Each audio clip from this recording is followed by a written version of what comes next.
마가복음 15장 24절에서 32절까지 말씀 한 절씩 교독합니다. 십자가에 못 박고 그 옷을 나눌세 누가 어느 것을 가질까 하여 제비를 뽑더라. 그 위에 있는 죄패에 유대인의 왕이라 썼고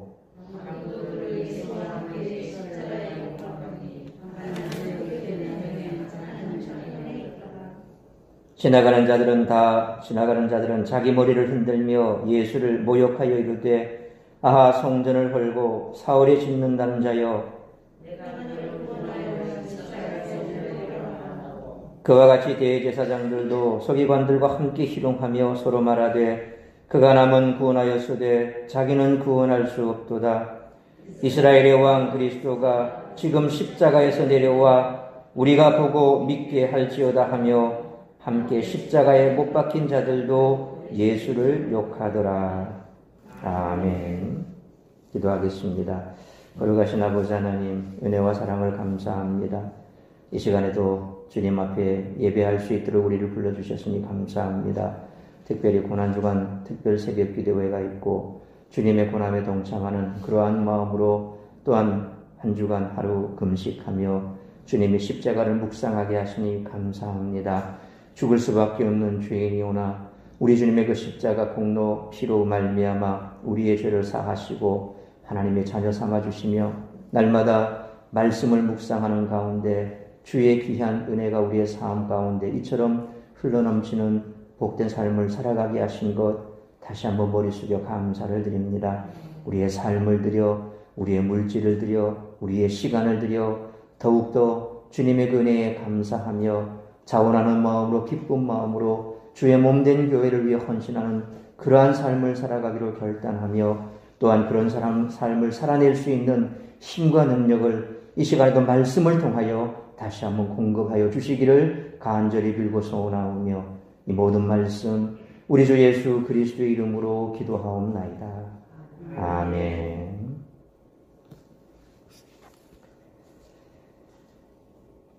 이제 오늘 본문 24절 말씀처럼 예수님은 결국 십자가에 못 박히십니다. 이는 예수님이 실패하셨다는 그런 인상을 줄 수 있습니다.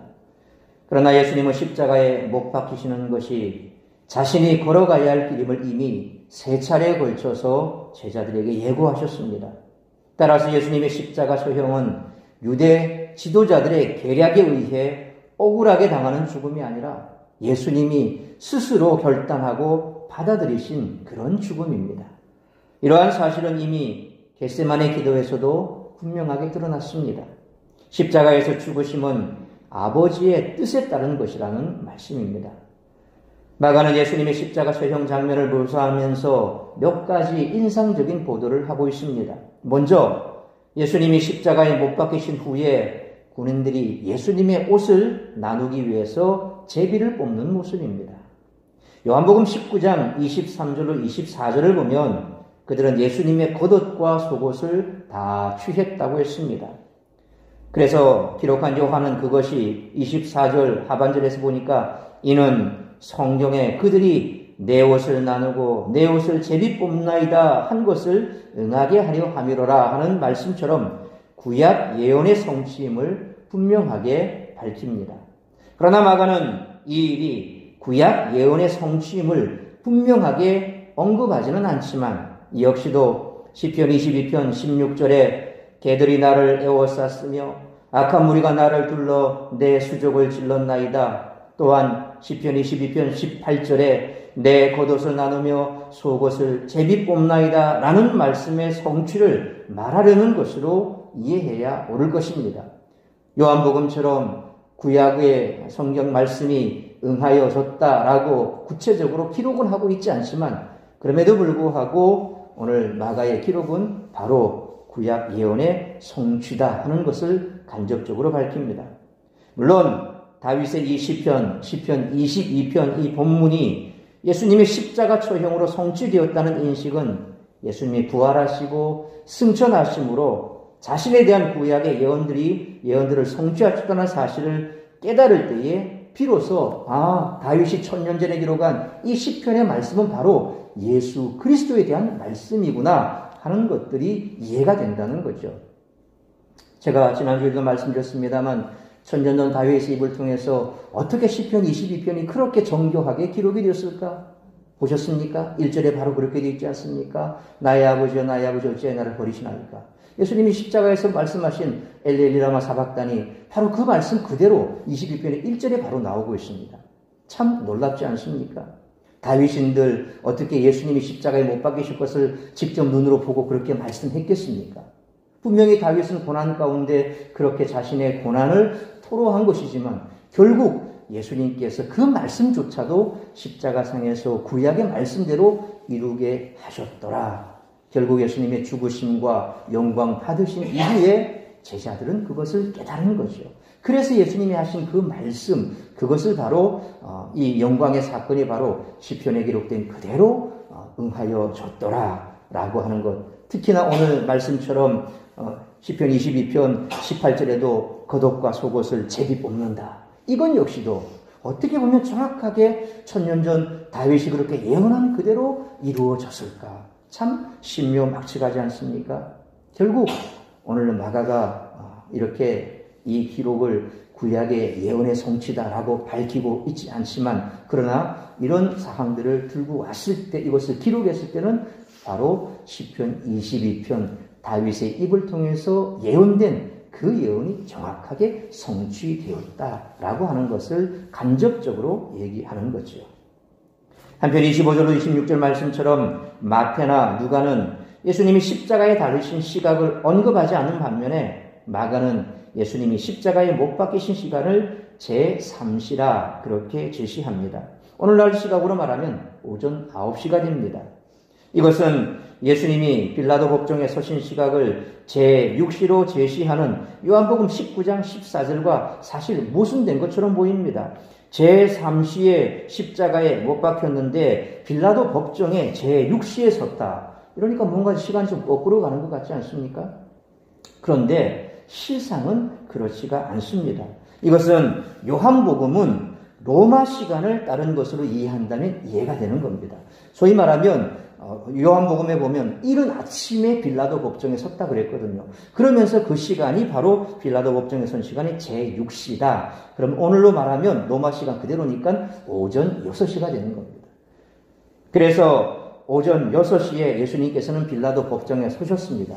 그리고 빌라도 법정에서 재판을 받으신 거죠. 밤새도록 밤에 바로 밤늦게 공회원들이 예수님을 체포해 갔지 않습니까? 밤에 예수님을 체포해 가서 새벽 맞을 때까지 계속해서 그들은 예수님을 조롱하고 또 신문하고 그랬습니다. 그러니까 예수님께서 새벽녘에 다시금 이제 빌라도 법정으로 6시쯤에 넘겨온 겁니다. 그리고 다시 제3시, 이건 이제 유대 시간입니다. 제3시 오전 9시. 그러니까 유대 시간은 플러스 6을 하면 그냥 그 시간이 되는 겁니다. 네. 그래서 오전 6시에, 오전 9시에 그렇게 골고다에 끌려가서 십자가에 처형당하셨다. 그래서 요한복음의 시간과 이 마가나 누가의 시간이 왜 다를까? 특별히 문제가 있는 것이 아니라 어느 시간을 적용했느냐의 관계에 대해서 그렇게 시간이 달라졌다. 어쨌거나 예수님께서는 오전 9시에 십자가에 못 박히셨습니다. 제3시에서 제9시. 6시간을 달려 있었다. 여러분 십자가 6시간 이거 말이 안 됩니다. 성경을 보면 금방 달리셔서 금방 돌아가신 것 같죠. 마치 수십 분도 안 되는 것 같습니다. 그러나 정작 6시간이 달려 있었습니다. 오전 9시부터 오후 3시까지. 얼마나 고통스러웠을까요? 가만히 제가 주일날 아침에 와서 강단에 서서 마실 때까지 1시간은 넘습니다. 1시간 넘게 이렇게 서 있습니다. 그런데 그 시간도 시간이 갈수록 저도 약간씩 피로감을 느낍니다. 조금 젊었을 때는 전혀 피로감이 없었는데 지금은 발바닥이 우리할 정도로 그렇습니다. 그냥 가만히 서 있어도 그러는데 십자가 이렇게 못 박혀 있다고 생각을 해보십시오. 얼마나 고통스럽습니까? 그래서 예수님께서 십자가에 못 박히셨을 때 그때 이 호흡이 제대로 안 되죠. 폐에 물이 차 올라오니까. 소위 말하면 의학적으로 폐 부종이라고 그럽니다. 배에 물이 차는 거죠. 그러니까 호흡하기 힘드니까 발은 또 못에 박혀 있죠. 약간 뒤에는 아마 걸칠 만한 공간이 있었을 겁니다. 그러니까 그래도 힘드니까 이렇게 뒤꿈치를 들어서 그 박힌 못이지만 뒤꿈치를 들어서 힘들게 호흡을 한번 하고 내쉬고 그렇게 천천히 고통을 당하시는 거예요. 사실 우리가 체험을 안 해봐서 그렇지 정말 한번 체험을 해보면 예수님의 고통은 말로 다 표현할 수가 없습니다.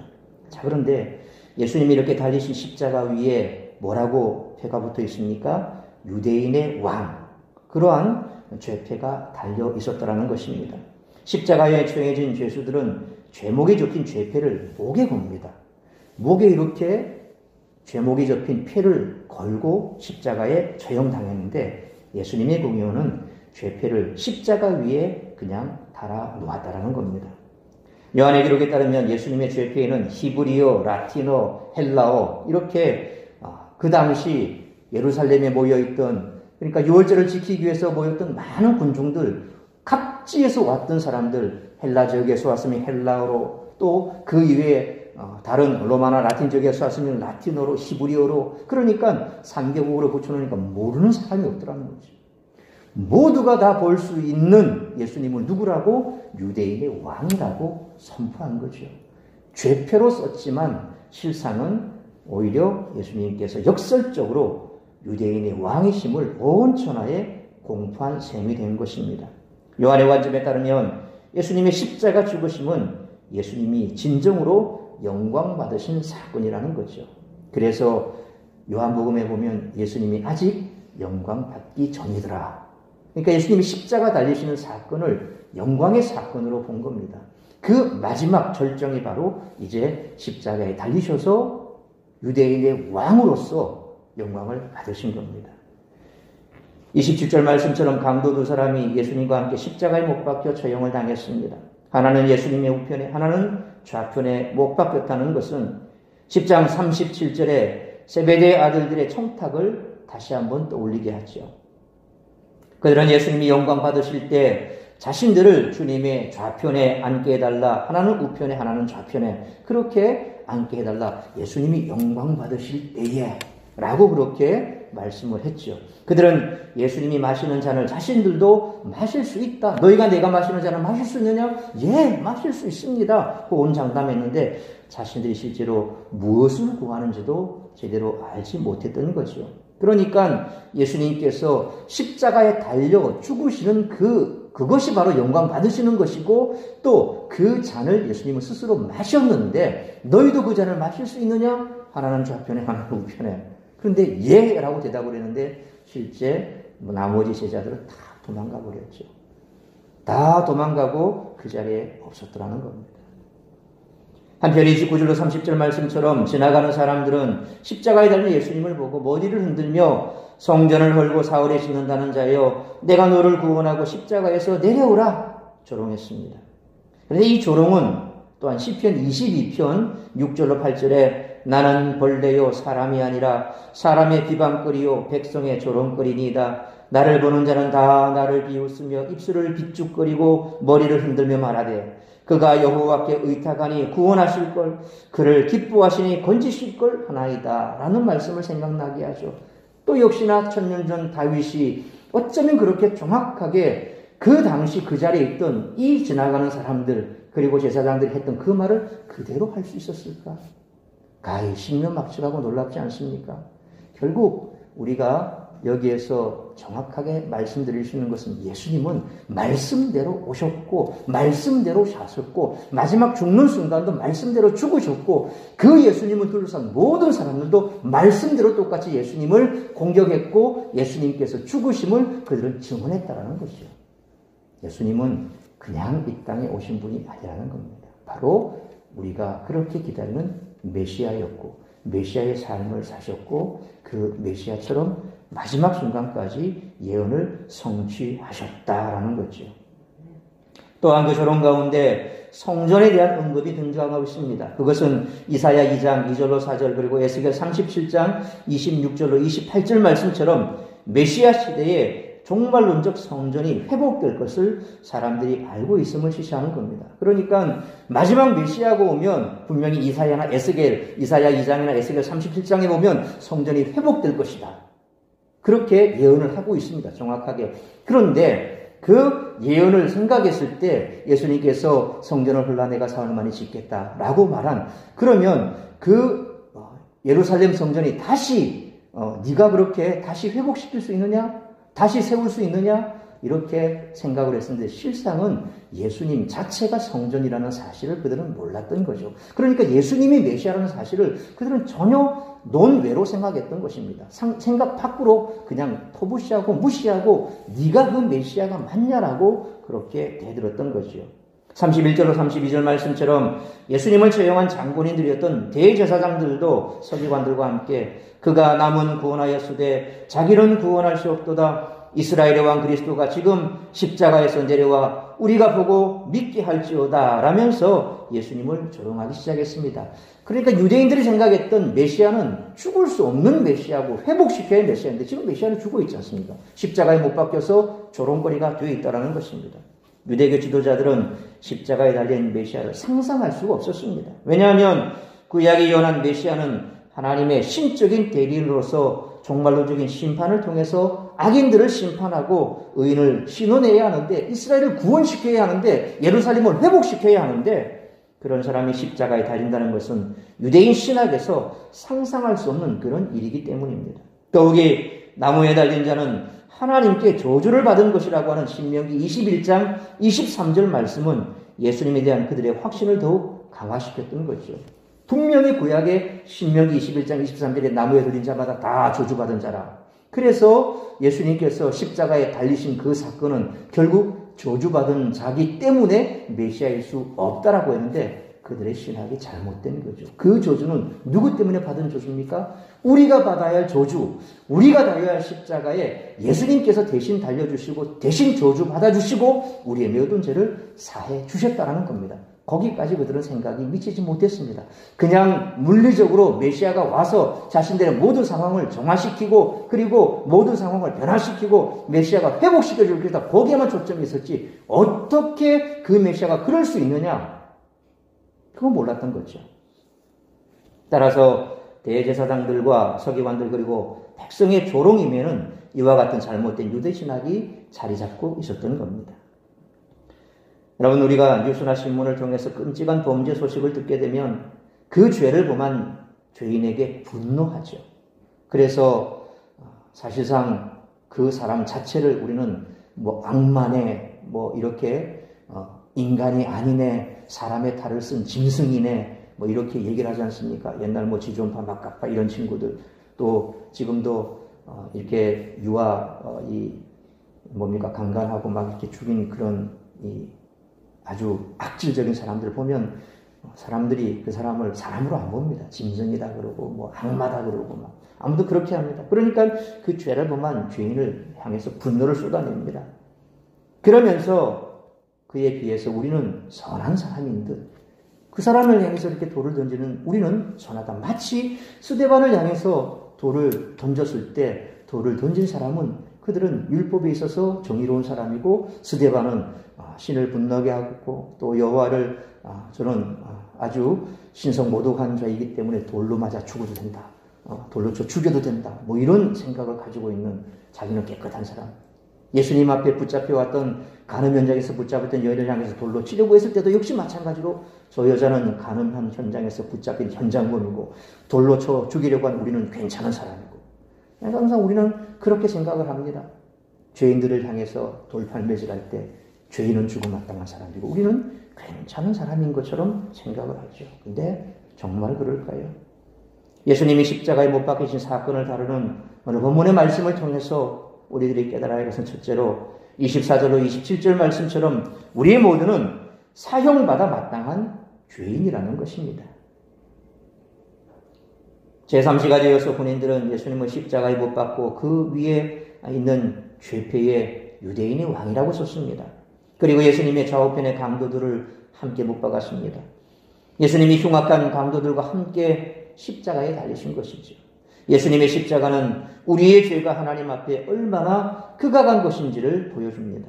그 당시 가장 흉악한 죄인들만 달리는 십자가에 예수님이 달리신 것은 하나님이 우리의 죄를 그만큼 심각하게 여기셨기 때문입니다. 사실 십자가는 그 당시 가장 극악한 죄를 범한 자들에게 행하는 사형도구입니다. 그래서 로마 사람들은 가장 잔인한 사형도구인 십자가를 언급조차 하지 않으려고 했습니다. 십자가형은 가장 경멸받는 죄인을 위한 가장 고통스러운 처형 방식입니다. 유대인들도 십자가형을 하나님께 저주받은 것으로 여겼습니다. 이처럼 예수님은 가장 극악한 죄수가 달리는 십자가에 달리셨습니다. 그 십자가는 하나님 앞에서 우리의 죄가 얼마나 극악하며 큰지를 보여줍니다. 하나님을 거역하고 대적하며 반역한 죄의 형벌이 얼마나 고통스럽고 수치스러운지를 예수님은 우리 대신 달리신 십자가에서 드러내주셨습니다. 그렇다면 우리들은 십자가를 통해 나 자신의 죄를 보고 있을까요? 눈에 보이는 다른 사람의 죄만 정죄하고 그를 향해서 돌팔매질을 하지 않을까?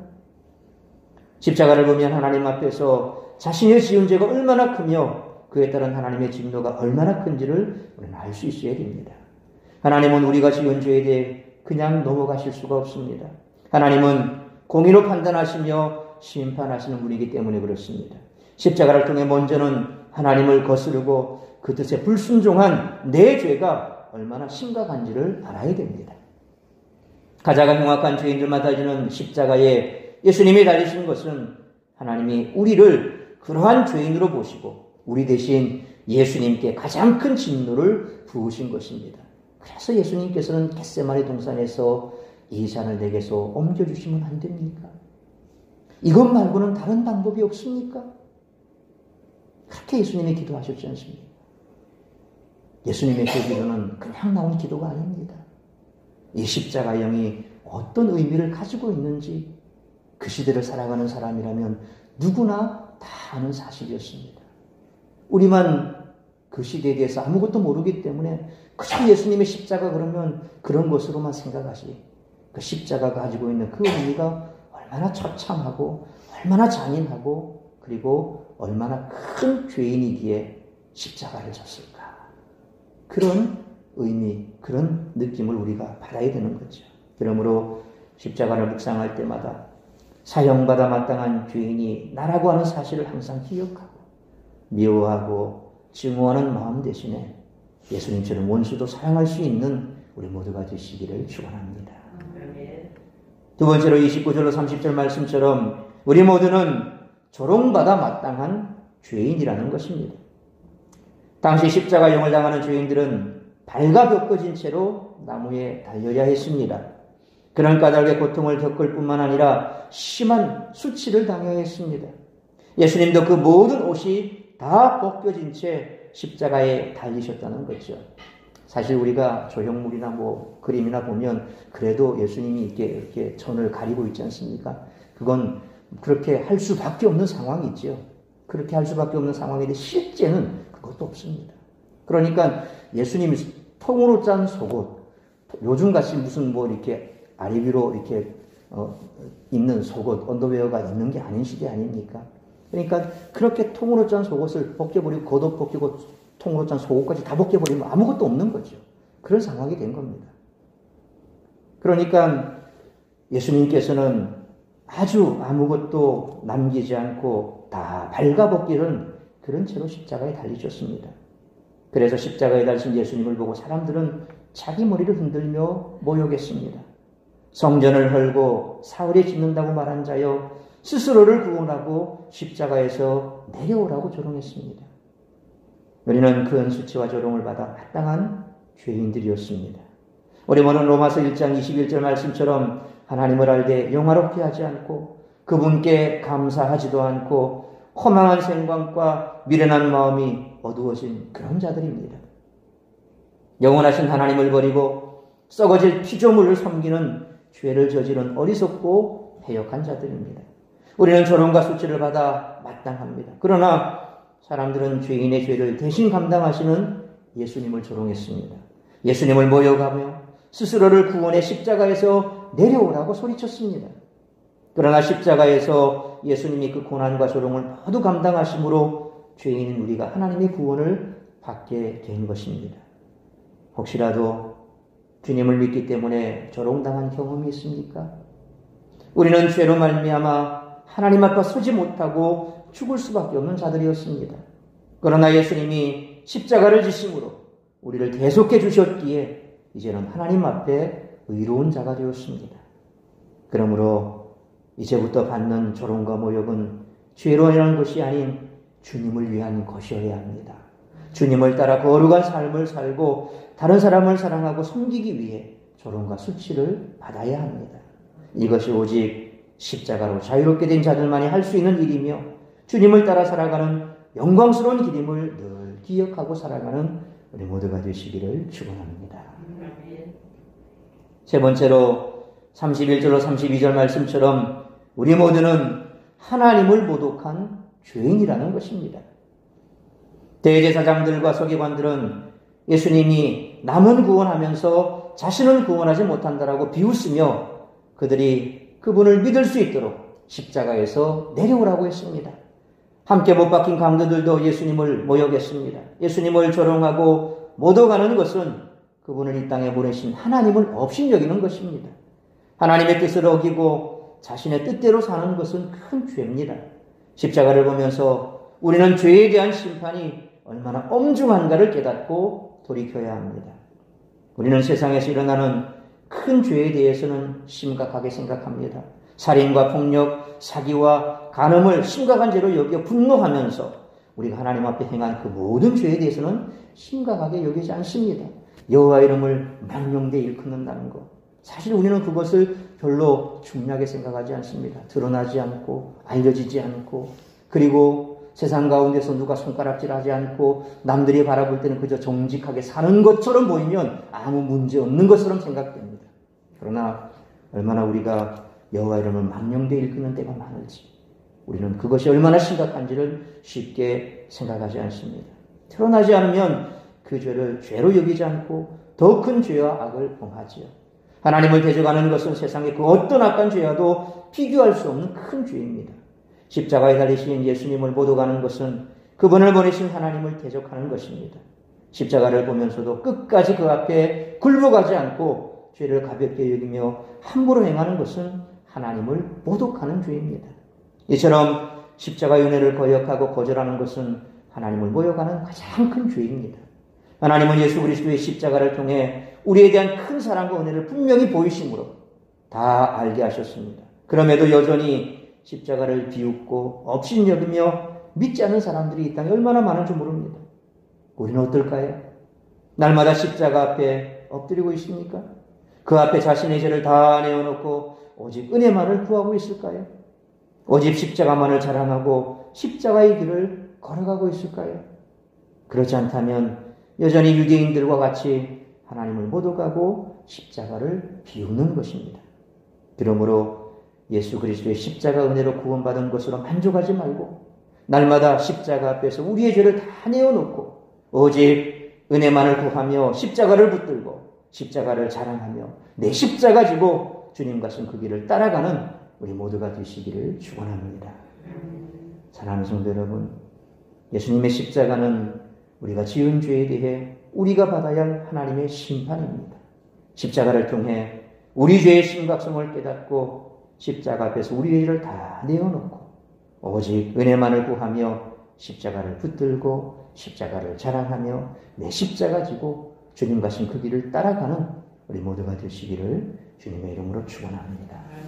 기도하겠습니다.